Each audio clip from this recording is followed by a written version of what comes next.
Muy buenas tardes a todos ustedes. Bienvenidos a este último panel de este congreso que ha sido espectacular y que nos ha dado la oportunidad de hacer una inmersión importante en todos los ángulos y todas las aristas que conciernen la consolidación, el fortalecimiento y el crecimiento de esta industria tan importante que era del turismo de salud. Mi nombre es Leonel, me toca moderar este panel con estos 4 ilustres, honorables colegas a quienes admiro muchísimo. Nos une a nosotros 5 una idea que de alguna manera va a estar flotando en el ambiente en este panel, que es la de que el sistema legal es un gran habilitador de los negocios, de las industrias, es central para consolidar y hacer crecer una industria. Y obviamente el otro lado de la moneda siempre es que un sistema legal que es o pobremente diseñado o sobredimensionado, pues entonces tiene el efecto adverso, contraproducente. Y esa idea que nos une a nosotros es un poco la que vamos a estar compartiendo con ustedes y construyendo sobre ella algunas reflexiones importantes. Yo tuve la oportunidad de tener una sesión de trabajo con los 4 panelistas en preparación y anticipación de este panel y pude ir un poco capturando cuáles son las 2 grandes dimensiones alrededor de las cuales ellos van a construir sus mensajes claves. Hay una primera gran dimensión que es la del proveedor en esta industria del turismo de salud. Y esa, a su vez, los llevará a ellos a ponderar, por ejemplo, qué se requiere del lado del sistema legal para optimizar esa infraestructura que ya existe en República Dominicana, de la que hemos estado hablando en estos 2 días, para seguir a través de ella creando la plataforma de crecimiento de la industria del turismo de salud.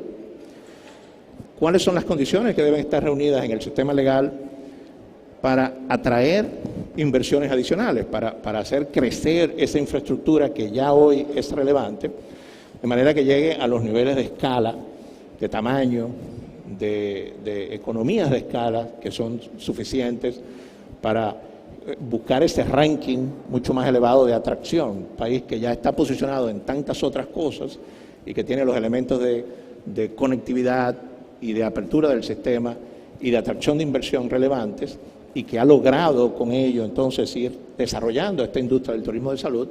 Cómo llevar la industria a esos estadios mayores y en que el sistema legal se convierte en una pieza que contribuya en ese proceso. Y todavía en esa primera gran dimensión, ¿cuáles son los factores en los que el sistema legal crea las condiciones de encadenamiento necesarias? Encadenamientos con los demás elementos de la industria turística en general. Y en el panel anterior pues tuvimos la oportunidad de escuchar una interesantísima discusión sobre encadenamiento, más allá incluso de los elementos de la industria turística. Por ejemplo, el sector financiero, el sistema de seguros, cómo terminan apoyando y cómo el sistema legal se convierte en el propiciador, en el habilitador de ese encadenamiento. Y la segunda dimensión que nuestros ilustres panelistas van a estar cubriendo en sus reflexiones es la del usuario, la del turista de salud. ¿Cuáles son las condiciones requeridas para posicionarnos desde el punto de vista de la seguridad que proyecta esta jurisdicción? Seguridad jurídica y no solo seguridad jurídica, seguridad en el sentido general. ¿Qué se requiere para eficientizar la arquitectura contractual, que es importante para que la jurisdicción prospere?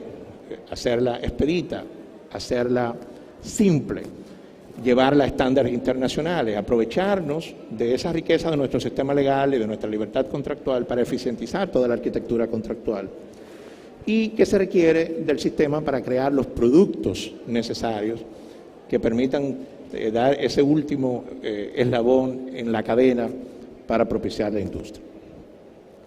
Algunos temas que de manera transversal van a estar cubriendo nuestros panelistas, pues me imagino que están ya en su lista de preguntas si fueran a hacerlas, ¿verdad? Por ejemplo, la gran idea de si se requiere una ley habilitadora versus la idea del aprovechamiento de una infraestructura legal que ya es prodigiosa, la que tenemos en República Dominicana y que ha probado ser suficiente para propiciar el desarrollo de muchas industrias, o en qué medida tenemos que verlo de manera secuencial, aprovechamiento de nuestra infraestructura legal existente primero y luego el aporte de una ley habilitadora.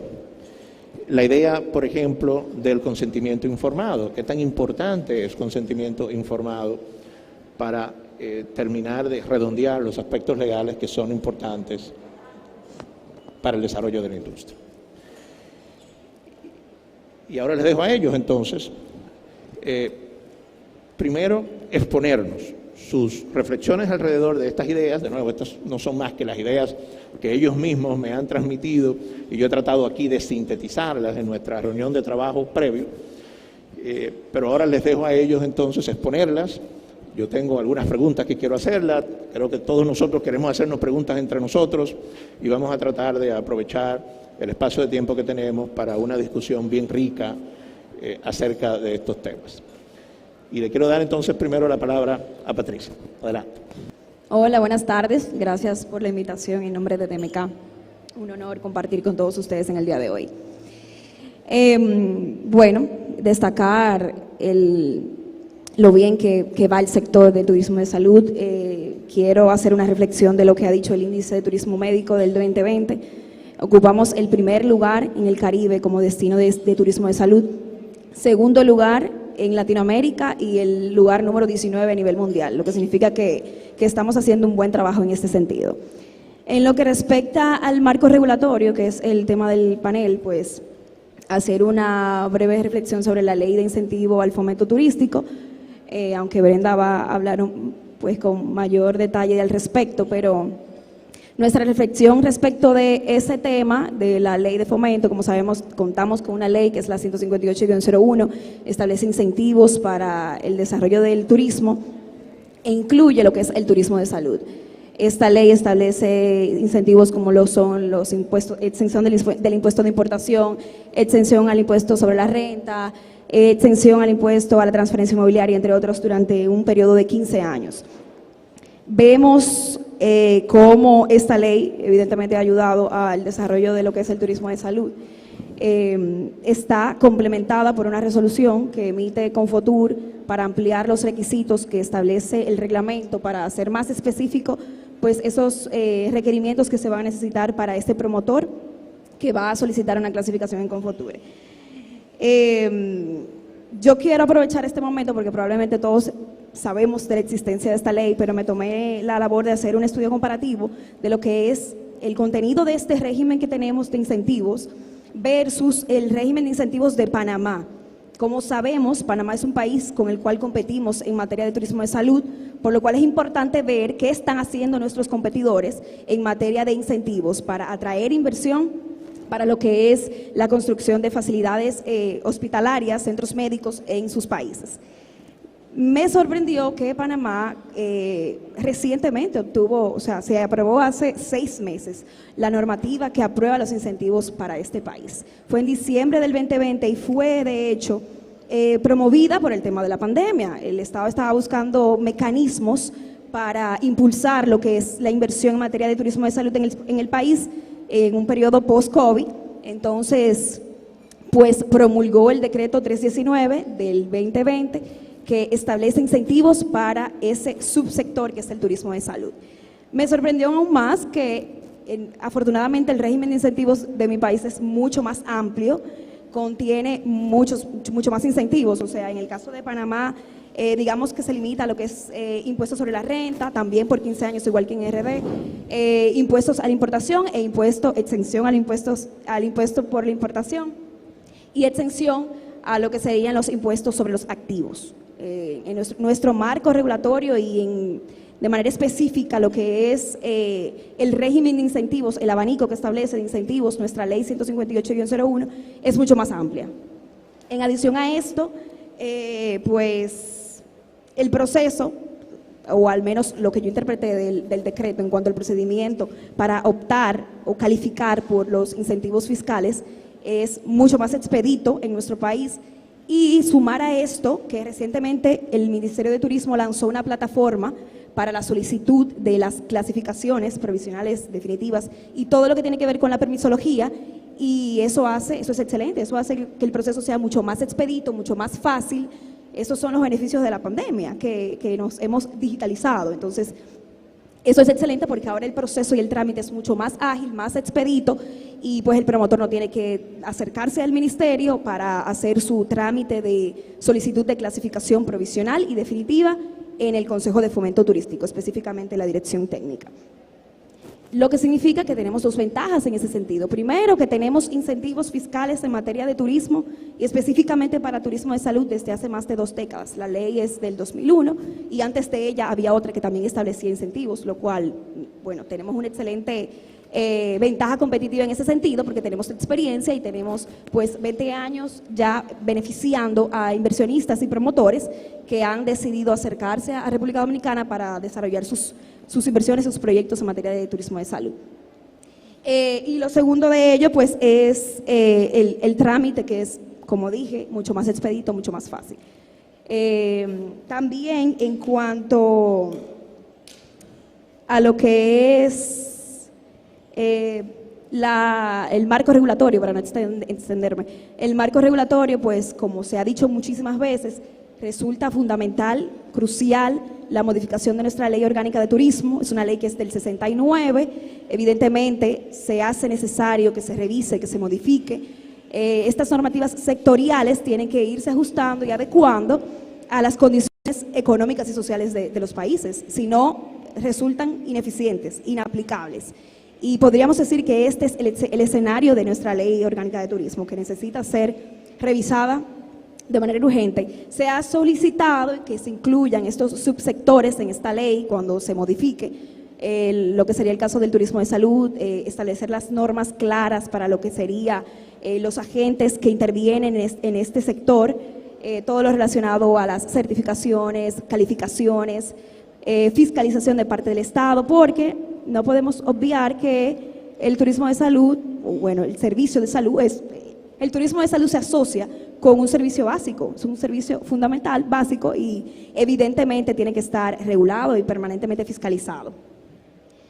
Otra opción sería que también se ha sugerido, pues que se cuente con una ley que regule de manera especial este sector, el turismo de salud. O sea, que no se incluya en la modificación de la ley de turismo, sino que sea una ley que regule de manera particular este tema, que evidentemente también es necesario porque no existen, digamos que las reglas claras para los agentes que intervienen en este subsector. También, pues, destacar lo que sería la revisión de la ley de salud. Es una ley que es del 2001, tiene también más de 2 décadas, sucede lo mismo, es una normativa que hay que revisarla. Estamos hablando de que estamos en un periodo crucial en cuanto a lo que es la seguridad sanitaria por el tema de la pandemia, o sea que entiendo que también es un momento vital y podemos aprovechar la oportunidad para revisar lo que establecen esas leyes, en el caso concreto de la ley de salud, para modernizarla y adecuarla a lo que son las necesidades actuales y modernas relacionadas con el servicio de salud.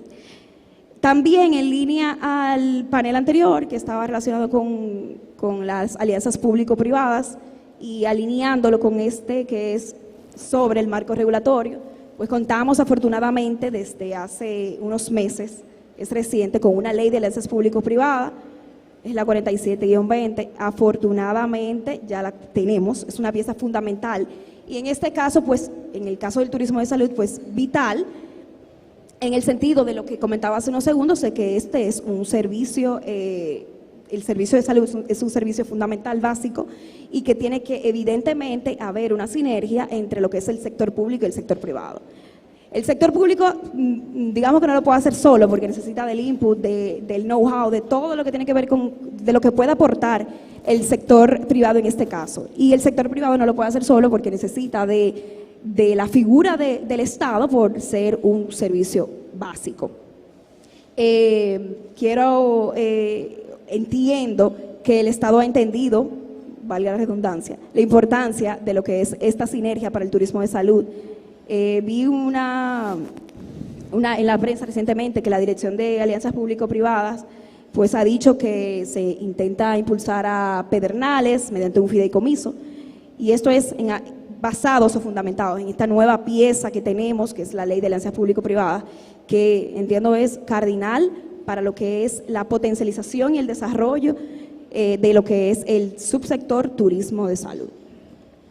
Gracias. A ti, Patricia. Me surgen dos preguntas.